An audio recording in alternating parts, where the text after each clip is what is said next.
Around 15 years ago, I was in Mexico City at this training for InterVarsity directors who are preparing to lead various groups of college students abroad for 6 weeks during the summer.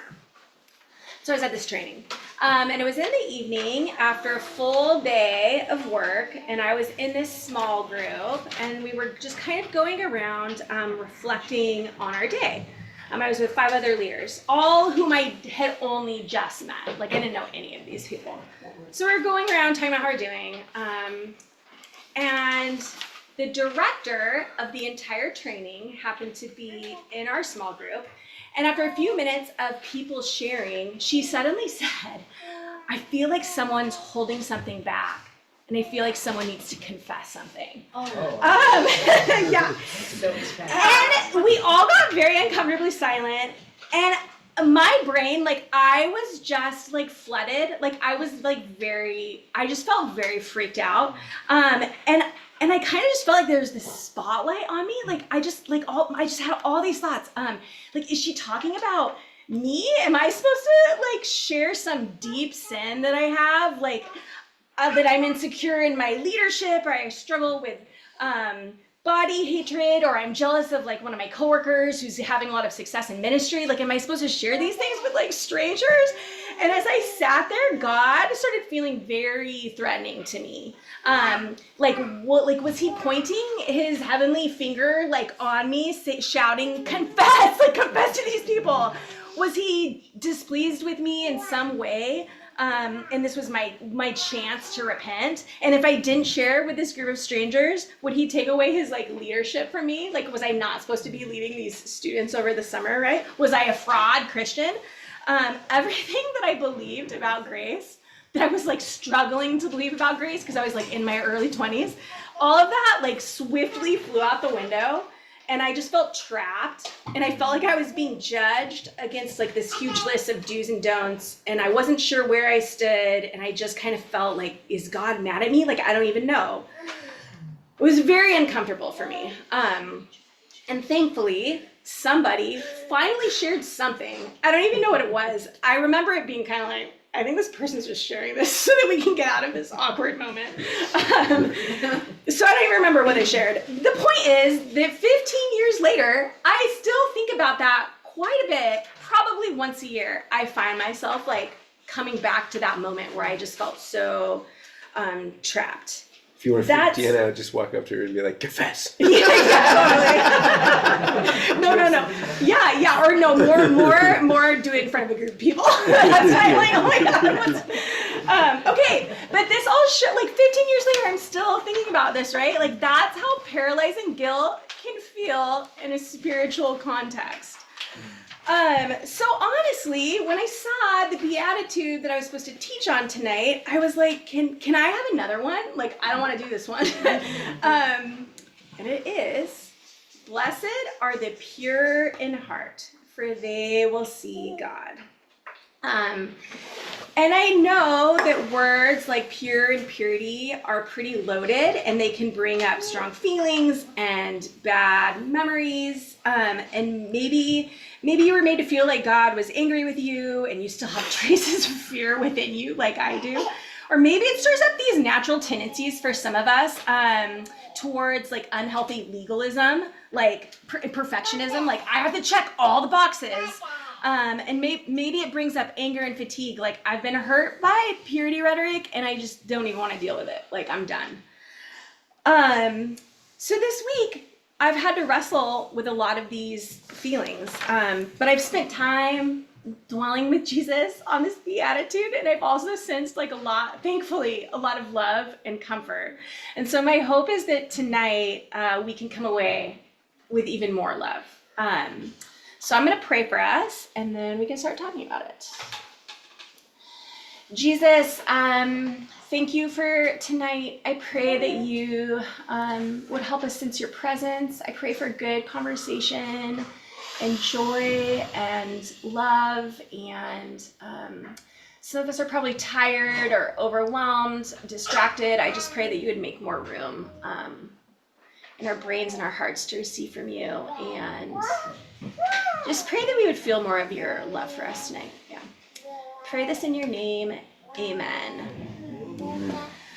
Okay, so blessed are the pure in heart, for they will see God. Before we start delving into it, well, I guess I can give you a second. I'll give you a second to read it. It's very short. Read it, and then we'll talk about like what questions you have about it, or what's striking to you. I don't know where our pins are. Do we have any pins, Caleb? Yeah. What do we got here?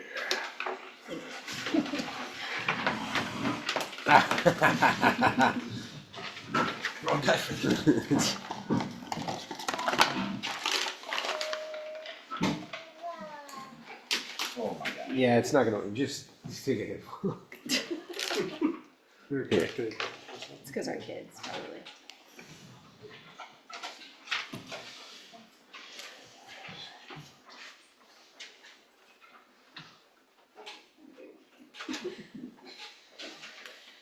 Okay.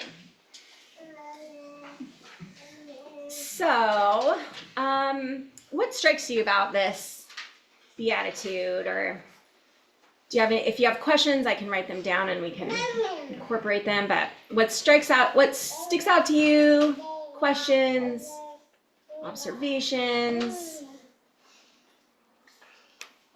I think like the thing that just like keeps coming up for me, and this is probably the only thing I have to say, is that it feels a little bit too much like an if-then statement for me to feel comfortable. It's like, if you're pure of heart, then you will see that. Yeah, totally. That's not what it says. That's, actually. I know, that's interesting, because I think Yeah. that's the kind of the way that I read it as well. Yeah. That's what you have to do to see God. Yeah. Yeah. Yeah, but it Yeah. doesn't say if you're not pure in heart, you won't see Right. God. It says if you are pure in heart, you will see God. But what's interesting Yeah. is that I think a lot of us actually do initially like look at it through the if then lens, right? Because of maybe some of our previous experiences. I was seeing causality, but kind of in a positive way, where it's like it's both the result and the cause of seeing God. Like if you see God, you'll have more of a pure heart. If you have a pure heart, you'll see more of God. And then I was also liking how it's like the ultimate treat is to see God. And like if your heart is like totally pure, it's gonna want nothing more than to see God. Like it'll get what it wants, and what it wants is like there's nothing better than like. It makes me think about how Augustine talks about how the what's it called, the beatific vision or whatever. It's like what our hearts really long for is to finally see God. You know. Blessed is like a weird word. Often pronounced blessed for some reason. But I think a way of like phrasing it that doesn't use that word that like works for me is like the good life belongs to Yeah. the one who. Yeah, I've heard it translated like it's good with you. Like, yeah. Yeah. Yeah. Like, yeah. So I just sort of auto-translate in my head when I see that word.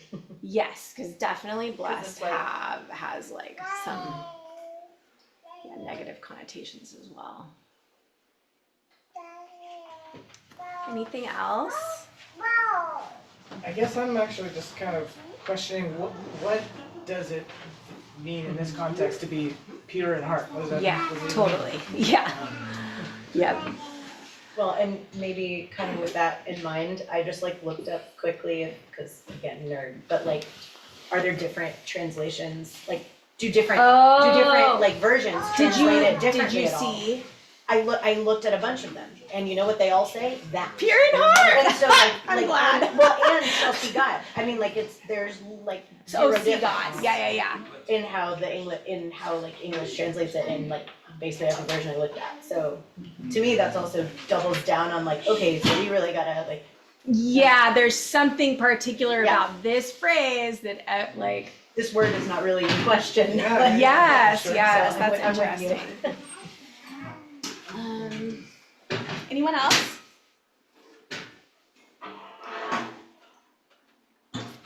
Okay, so let's first talk about the word pure. How does our culture, how would you say that our culture views that word, defines that word? And we'll get to Christian culture in a sec, but let's just look at like broader culture. How does our culture view that word? Like unblemished, like the Unblemished. true essence or something. Mm-hmm. Contaminant free. Yeah. Okay. This is not. There's a reason why I didn't put this in the talk, and now I'm bringing it up anyway. But I think that it's really interesting that actually there's no such thing in the there's no like element in the world that is actually 100% pure. Like I think even gold, you can get it to like 99.999 or something, which I just thought was kind of interesting. Because I think that the world clearly reflects some knowledge of God. So it's just interesting to me that there's like nothing really pure, and yet we're still called to this, whatever this is. But yes, unblemished. What else? What about our culture? When they think about the word pure, purity. I feel like mostly it exists in like the wellness culture. Oh. Of like purity of consumption or like or like in the ingredients. food, yeah, like clean. Yeah. Oh. Yeah. That. I think my mind didn't go there at all. I was thinking about like, oh, that's so pure. Like when you see Yes. like you see like kids doing something sweet or like somebody's like unvarnished joy about something. Oh, that's like, nice. That kind of purity. Yeah, I kind of felt like sometimes it's looked at as being like naive, right, or innocent, kind of even sheltered. I'm just thinking about how my non-Christians viewed, like, because I grew up, because dating goodbye was like really popular and like purity culture was such a huge thing. So I felt like my non-Christian friends were just like, are you oppressing like something, do you know what I mean? Like it was kind of looked at like naive, innocent, repressing, like toxic a little bit.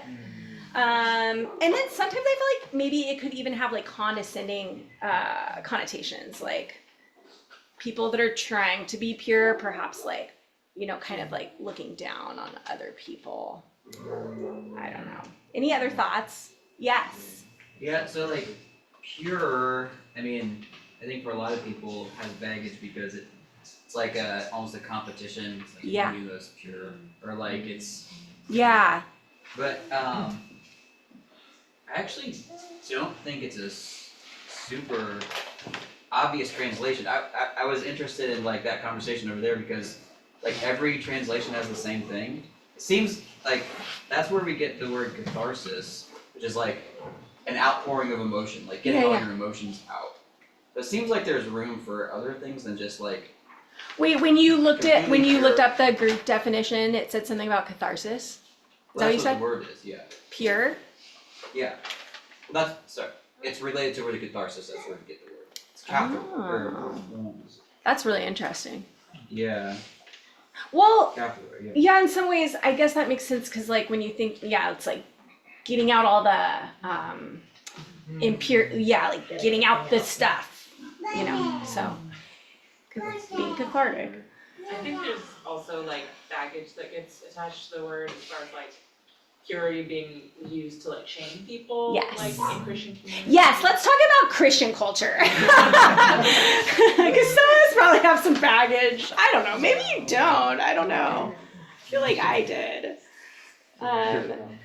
So yeah, how did let's talk about Christian culture and how that word can be used or represented.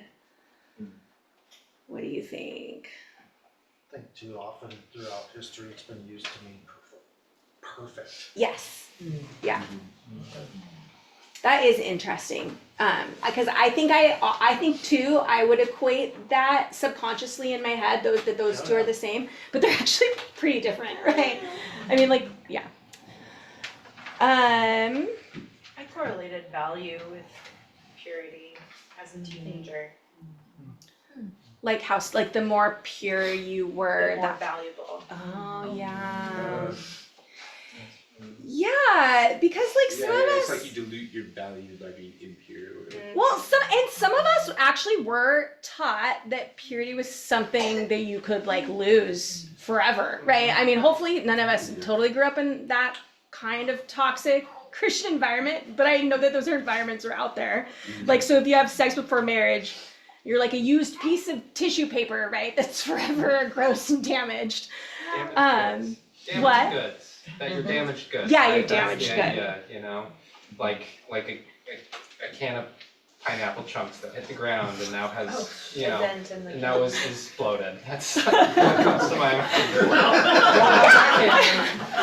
Yeah, it carries the word pure carries all of these like legalistic connotations, right? Like you better not sin, you better not mess up because God's watching and he might end up being done with you. Like he might end up like you're too damaged, right? And that like the connotation of like purity and perfection, like Yes. it's like it's a unachievable goal as well that you're being taught to like strive for. Yes. But then like no one's actually Yeah, like so it's like 100%. you're trapped. You always kind of feel like you're failing. And a majority of my friends who have left Christianity, they had this kind of outlook.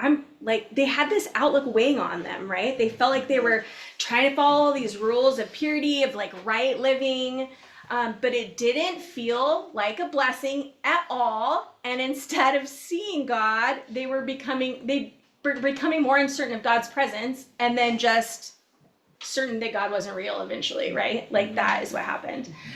And even those in Jesus' time misconstrued purity. Like the Pharisees connected it to performing the law of Moses, right? Like if you obey all of the laws and the requirements of the Torah and the Jewish teachers, then you can be pure. And I think we touch on this, but what's telling is that everyone, non-Christians, Christians, Jews during Jesus' time, everyone seems to be viewing purity as something that's earned. It's based on your actions, right? Like what you do and don't do. Even the if-then statement, like if you do this, then. It's based on what you do. But Jesus doesn't say, blessed are you who are pure in action. Blessed are you who are pure in following the law, who are never messing up, right? He says, blessed are those who are pure in heart. And I think this heart piece is important because we're so prone to making Christianity about what we do and don't do, about making a list of rules. But Jesus has actually never been focused on the rules, right? He's focused on our hearts. Jesus is after our hearts. Blessed are the pure in heart. Okay, so Kierkegaard, the famous 20th century philosopher, he wrote, purity of heart is to will one thing. And Caleb taught on this before, but it's worth, I'm sure we've all forgotten, it's worth considering again. What do you think that Kierkegaard meant by this? Purity of heart is to will one thing. I think it goes back to the idea of like what is purity, like what Zach and I were saying. That's just one thing that's unadulterated or contaminant free. It's just one thing. Yeah, it's one thing. Yeah? I feel like because we all are kind of told that we're sinners and that we're evil, it's like we look at each other with this innate assumption that like evil is implicative, but purity is something that you either have or don't have. And so I feel like to have purity, you innately look for purity in other people. The presumption for evil is usually stronger, usually they're more frequent than purity. Yeah. When you have purity and you know that it exists, you can see it in other people because you see it in yourself. Yeah, that's good. I do feel like I'm growing in that area where the more that I love myself and love the people around me, the easier it is for me to see that most people all people have some degree of lovability in them. All people are lovable. Yeah. I had something to Yes. say about that. Yes.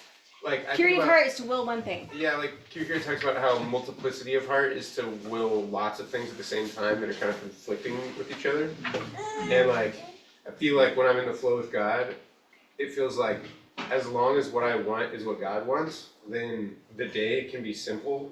And it can be like a simplified day where it's like, serve God, love God, and like, just do everything else from a state of like, that's what I care about.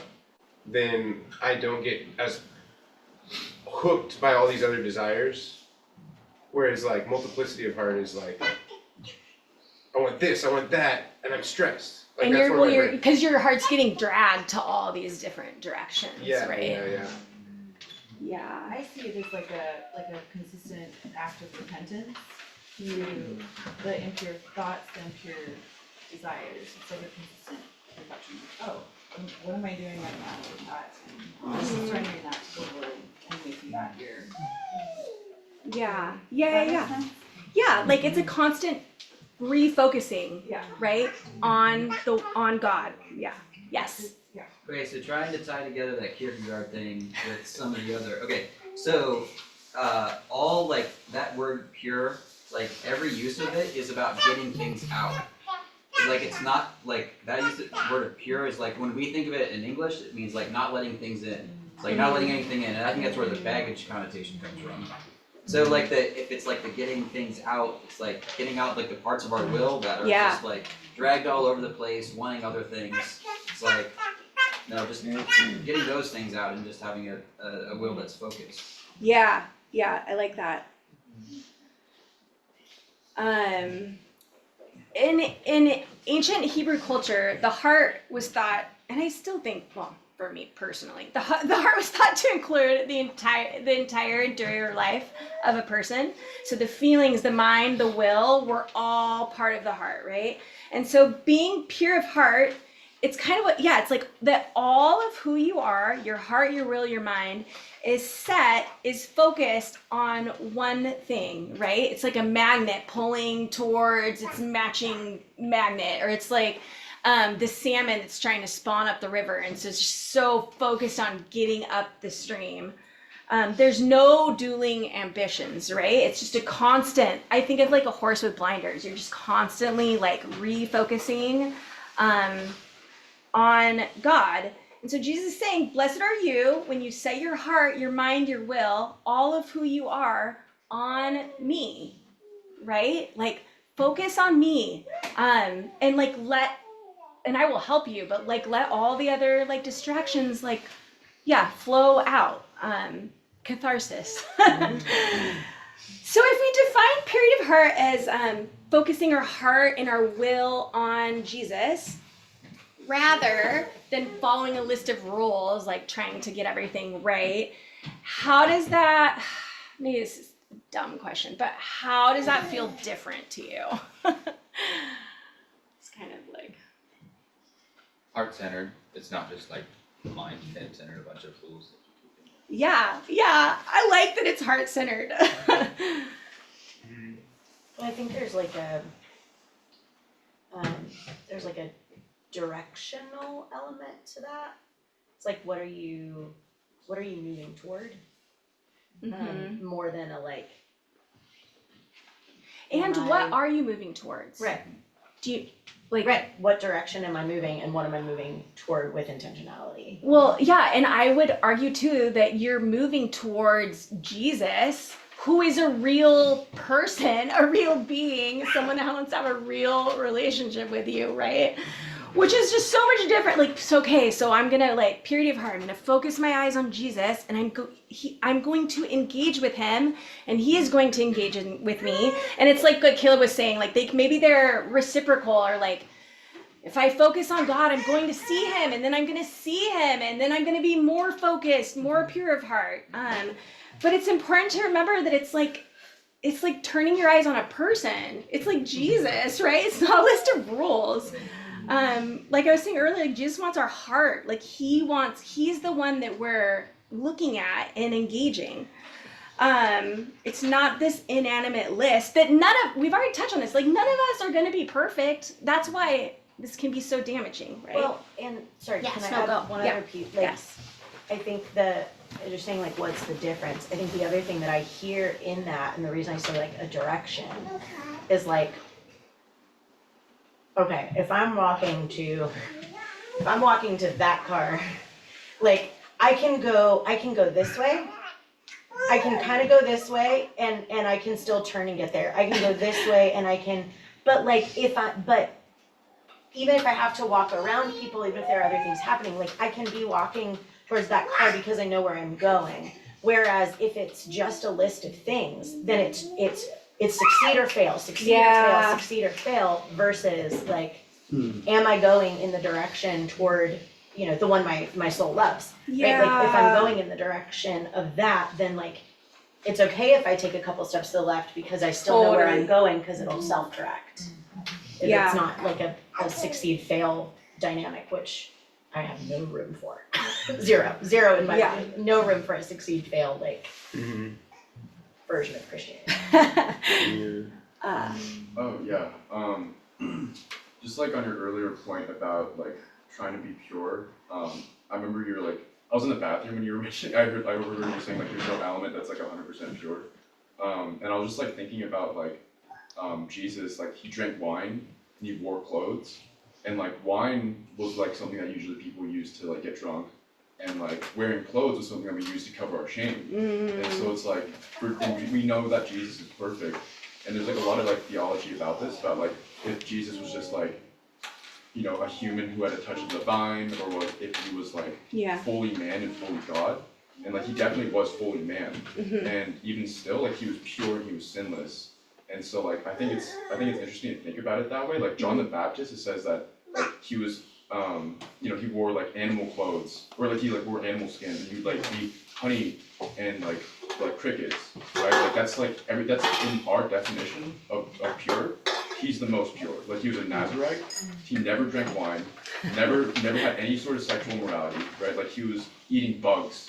Like that's like Adam and Eve in the current generation. And so it's like he was the most pure, and even still Jesus was like, at least in the children, the child, the little one will be greater than him. Oh yeah. And like I think that's just like really mind blowing for us to kind of accept that like even if we have like human aspects, quirks, and like what we might consider as like abnormalities or things that make us different from other people, like these don't make us impure. And yeah, I think it's like our body, like no part of our body is like lesser than any other part of the body. Like I think that's also interesting to think about. Yeah. Goldie came into the living room the other day and she smelled like an elderly female boomer. Like she had drenched herself in some of my perfume, and I was like, Goldie, did you use, it was obvious, like you could smell her like coming, right? And I was like, Goldie, did you use my perfume? And I don't even care, right? I don't use that perfume because I don't want to smell like my mom. But I'm a low-grade hoarder, so I'd never throw anything away. It's really hard to get rid of anything. So she found it and she sprayed it, but she was like, no, I didn't use the perfume. So clearly she was lying, right? Because you can't hide the intense smell of grandma. And when she said it, you could just see her like walking into the darkness. Like, she didn't even know why she was doing it, but you could just like her eyes were kind of hardening. And she's like, no, I didn't. And maybe she felt scared, or she was just being dismissive, or maybe it was shame, but she was not telling me the truth, right? And it made me really sad, like both for her and me, because it wasn't like her actions that I ultimately cared about. I don't care about losing a spray of grandma perfume, even if it was my favorite perfume. I don't care about that, right? It's her heart and it's her relationship to me, with me, that I care about. And I don't want her to feel like she has to lie or that she can never make mistakes. I want her to know that no matter what, I love her And my hope for her, right, is that she can acknowledge when she's done something wrong and she can seek forgiveness because she feels secure in my love and she knows that she can trust me with her heart, right? Because her heart is what matters to me. It's not the actions. And our heart is what matters to God, right? Jesus even gives us a parable along these lines. The prodigal son. Most of you are familiar with this, but he runs away from his father's house and he squanders his father's wealth on booze and drugs and ladies. And so he becomes destitute and he's like, maybe I can go home and be a servant. So he sets off for home, and as soon as he crests the hill, seeing home for the first time in years, Jesus tells us that while he was, this is quotes, while he was still a long way off, his father saw him. Because his father has been looking out the window for years, hoping that his son will come back, right? Hoping like that he's gonna return. And so the father runs. He runs to his son. He's filled with compassion, and he welcomes him, and he gives him a robe and a ring and a party. And because he's not a servant, right? He's not meant to be a servant. He's a son. And the father just wants his son back, whom he deeply loves, who he's missed. He just wants him home, and he will always want him home. And Jesus tells us that that's the way that God feels about us, right? And a lot of people might see this aspect of Jesus' teaching as weak. Like, the son needs to repent before he gets the robe and the ring, right? He needs to swear that he's never going to steal money again. Goldie needs to know that she has to stay out of my things and she cannot lie, right? There needs to be behavior modification. Like, this is too dismissive, Jesus. But Jesus' approach, I don't think it's dismissive. I think it's indicative of the type of kingdom that he's coming to establish, right? Like, Jesus cares about overthrowing unjust systems and healing the world from evil, but he's chosen to do this through healing like us, through healing me, healing you. Like, he does this by engaging in a relationship with you, because the church is collectively whatever we are individually, right? And so God has to do first in us what we wish that he would do in others, right? God has to do in us what we long for in the rest of the world. So blessed are the pure in heart, for they will see God. This whole thing is about relationship. Jesus wants to engage with us. Like, he wants us to focus on him. And we're in this real dynamic relationship with God. And when we're in this, we're going to change for the better. We're going to care more and more about the things that God cares about. I believe that. Like, as I've been following Jesus, I think I'm way healthier than I was even probably 5 years ago, right? I think I care more about what Jesus cares about. But without the focus on Jesus, it becomes easy to begin willing the right thing for the wrong reasons. Have you guys experienced this before? Like, how does this play out? Like, willing the right thing for the wrong reasons. What happens when we fall into that trap? Can you give us an example? She's seeking examples of that. Yeah, give me examples. Willing the wrong thing for the right reason. The right thing for the wrong reason? Wait, willing the Right thing for the wrong. oh, right thing for the wrong reason. Yeah. I said it right, didn't I? No? Oh, sorry. Sorry. The right thing for the wrong reason, right? Yeah. Okay. Yeah. You know, that's when we're trying to follow all the stuff. Right. I heard, I was listening to a podcast. I'm not a big podcaster.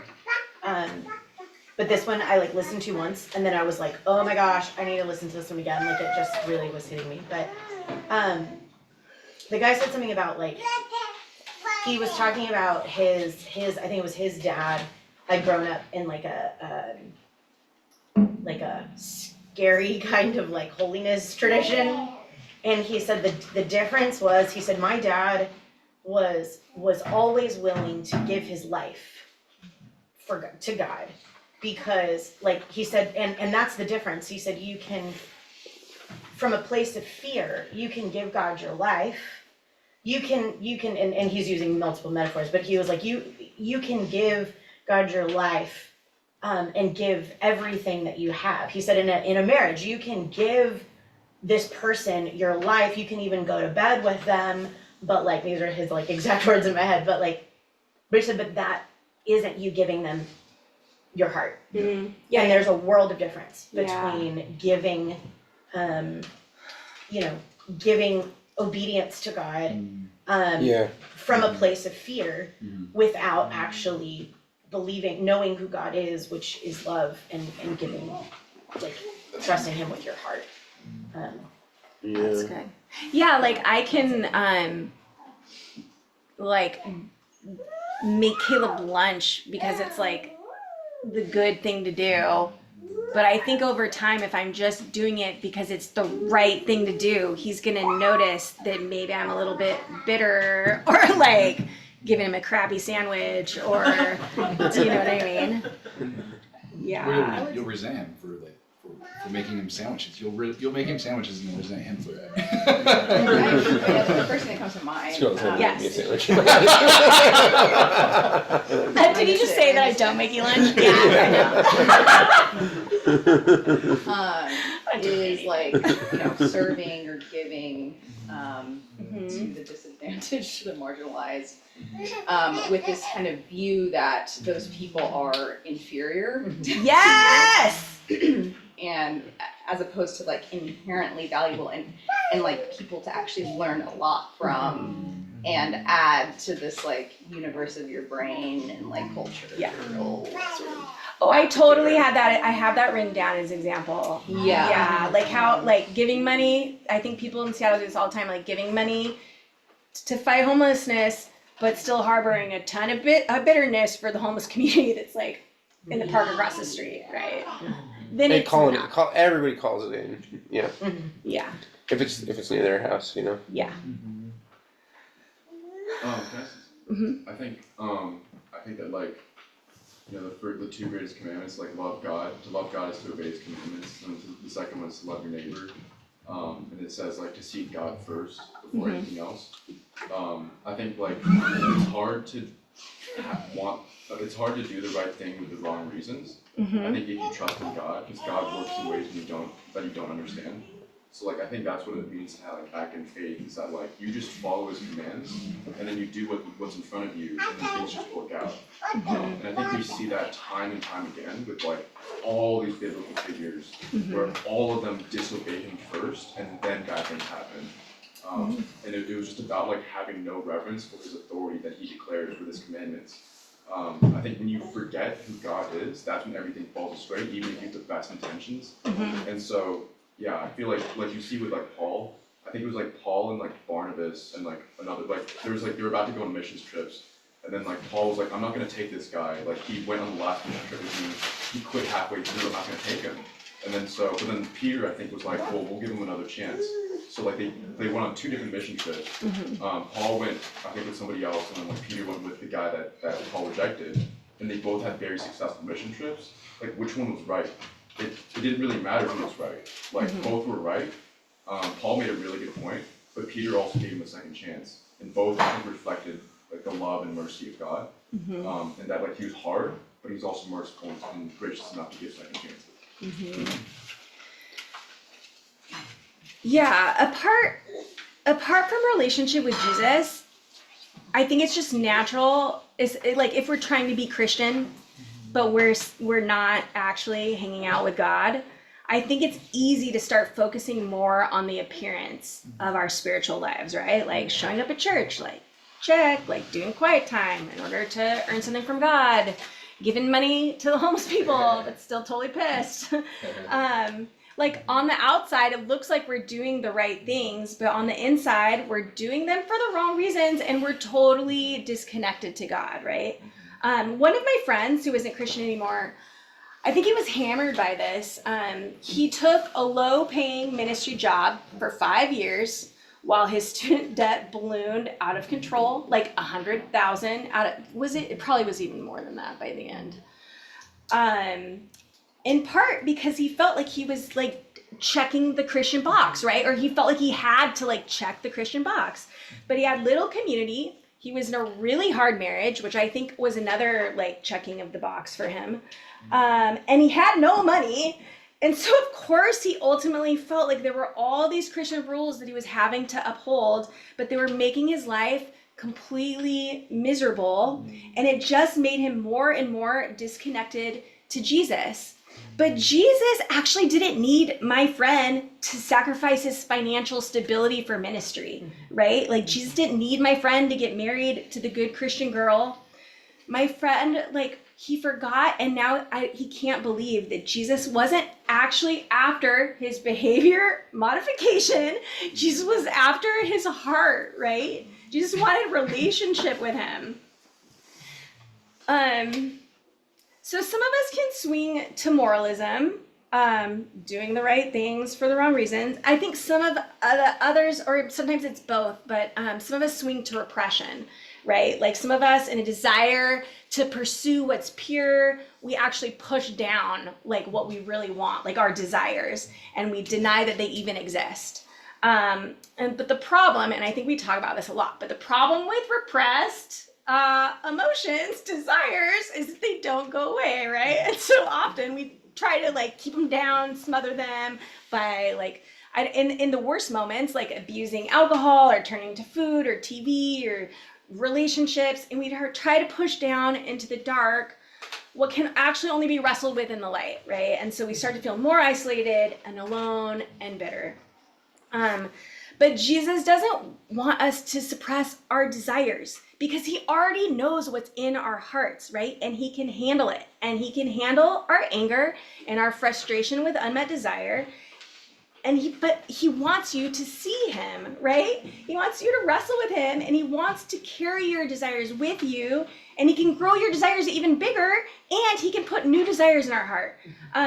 Psalm 37:4 says, "Delight yourself in the Lord." And again, that feels very similar to like seeing God, right? Like delight yourself in the Lord, spend time with him, and he will give you the desires of your heart. So if we really want to be pure in heart, centered on Jesus, we want to avoid the pitfalls of moralism and repression, we need to spend time with Jesus. We need to spend time with Jesus. And we need to be intentional with folks, I think. I mean, you should do it in this, be intentional with people in this community or other Christians, but, people that love God, like be intentional with them. We need to spend time with God because the only way we can have pure hearts is by seeing him, right? And engaging him. Blessed are the pure in heart, for they will see God. It's the promise, I think Caleb alluded to this, but it's the promise of seeing God that actually is the power of this beatitude. The promise is everything, right? Because when you see God, that's when you're changed. And we can't change ourselves because we just fall into moralism. We can't transform our desires, but God can, right? And some of us don't even know what our true desires are, but like God does. I believe that God does. So make space for Jesus. Caleb sets an alarm on his phone to go off a couple times a day, and that's when he takes prayer breaks. I try to check in with Jesus while I'm running. So you might journal as a way of prayer, listen to music, but make sure you're engaging with God. I think even if it's just 3 minutes a day, like God can work with that, right? Like speak your desires to God, voice how you're struggling, ask for help, ask God for an undivided heart. And then secondly, be intentional with community because we can't always help ourselves, right? I think this is really, I like this verse. James 5:16. Confess your sins to one another and pray for one another that you may be healed. I think it's through communion with God that we receive forgiveness. But what's cool is James seems to think that it's through communion with one another that we can receive healing, right? That by some strange design, when we confess to one another, when we let one another into the rough places in our lives, like we can hand healing back to one another. The other night, I was hanging out with some of the open home ladies, and honestly, I was feeling like God was disappointed in me, probably because I was like writing this and all these old feelings, all these old ways of being are coming back, right? Like I think I struggle with insecure attachment, and that's sometimes the way I look at Jesus, right? And so I kind of felt stuck in this moralism trap, and at one point, Amy was asking me questions, and she actually helped me name the reality that I have a secure attachment in Jesus. And it felt hugely significant because the majority of my early faith was rooted in this like moralistic behavior and this insecure attachment, right? Of like, Jesus is angry with me and it's gonna take my leadership away, or just, it was insecure. And it was helpful to be like, no, I have a secure attachment to Jesus. Because then when anxious thoughts rise up, feelings of not being good enough, I can know that it's like my childhood faith kind of trying to work itself back in, right? Old patterns of thought. And I can ask Jesus to remind me of the truth, of my security in him, God's love for me. And it's awesome that Amy helped me see this, because I don't think I would have been able to see it in that lens, in that, like, with that specificity. And I don't think I would have been able to like declare it on my own. I think I maybe would have been like, that's a nice thought, but maybe I'm just telling that to myself. Do you know what I mean? Like when we talk to other people, they speak truth and we can believe it more than if whatever's going on in our heads. So I want to be known by you guys, and I need you guys because you guys help me see Jesus, right? It's so easy to believe that everyone at church has it all together, that like we're the only dysfunctional one or the only broken one, but that's not true. None of us have figured it out. And some days are really hard, but I like to imagine on those days, you guys, that I have a cheering squad of all of you rooting me on, right? Or when one of you has a bad day, like that we're like rooting you on. So shameless plug, you should come to Ladies Night and Man Group because it's a place where we can ask questions of one another and flush out our motives. We can share how we're struggling. We can pray for one another and encourage one another and speak truth. And we can help set one another's eyes on Jesus, right? We can pursue pure hearts together. Because realistically, we don't confess our sins once and then conquer them. We don't suddenly have an iron, like my will is not all of a sudden going to change into an ironclad, indivisible will, right? That's forever fixed on Jesus. Like that's just not going to happen. It's a lifelong road to purity and holiness. So let's invite others on the journey with us, right? And I think that we'll travel further together than we would on our own. Yeah. So to be pure in heart is to will one thing, to focus on the God who first loved us. And Jesus promises that we will see him. Blessed are the pure in heart, for they will see God. You can experience God. And maybe that's another thing that Jesus wants to talk about. Like, what does it mean to see him? I think sometimes we can get hooked up on that, but I think there's a lot of different ways that God brings himself to us, that we can see him. Like we can see him through other people, through nature, through music, through scripture. Sometimes, not often, only probably 3 times in my life has it felt somewhat like audible, and even then it wasn't like a legit voice speaking to me. Okay, so but we will see God. God will come to us. Jesus wants to. And he wants to give you his heart. And he'll give it to you again and again and again, no matter how many times it takes. Like, I believe that, right? So let's set our eyes on him. Let's do it. Let's spend time with Jesus. Let's spend time with one another. I'm going to pray for us.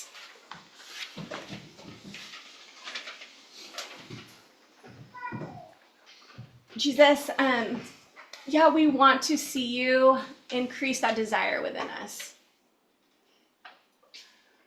We want to have our hearts focused on you, hearts with you at the center, Jesus. For those of us that can easily fall into the traps of like moralism, repression, like help us stay rooted in your love. Like please just show us how you like really feel about us. Show us your reality. Like remove distractions, or maybe some of us, there's doubts that can creep in. I just pray that you would make those quieter, Jesus. Yeah, but it's just really true that you love deeply, deeply, deeply every single person in this room. Like no one's left out of your love, Jesus. And so we thank you for that, and please help us feel that more and help us turn our eyes to you, Jesus. We want to take time for you. Help us take risks and vulnerability and community. Give us undivided hearts, Jesus. Pray this in your name. Amen. I'm gonna keep us in prayer, and you want to go over there, but the second reflection question I want to pray into a little bit before we start worshiping together, which is how can believing that God is after your heart and not after behavior modification transform your faith life? I really like that one, so I'm gonna pray us into that one a little bit, and we can kind of sing from that place.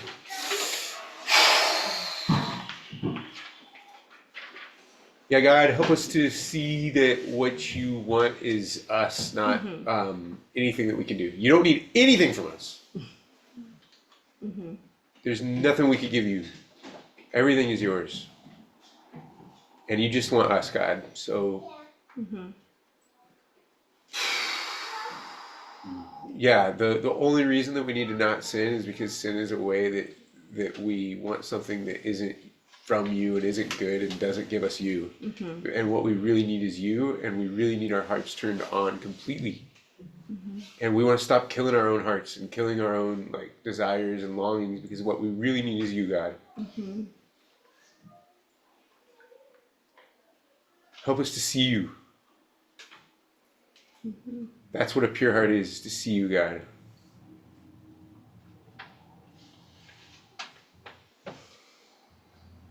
Yeah, God, I love you.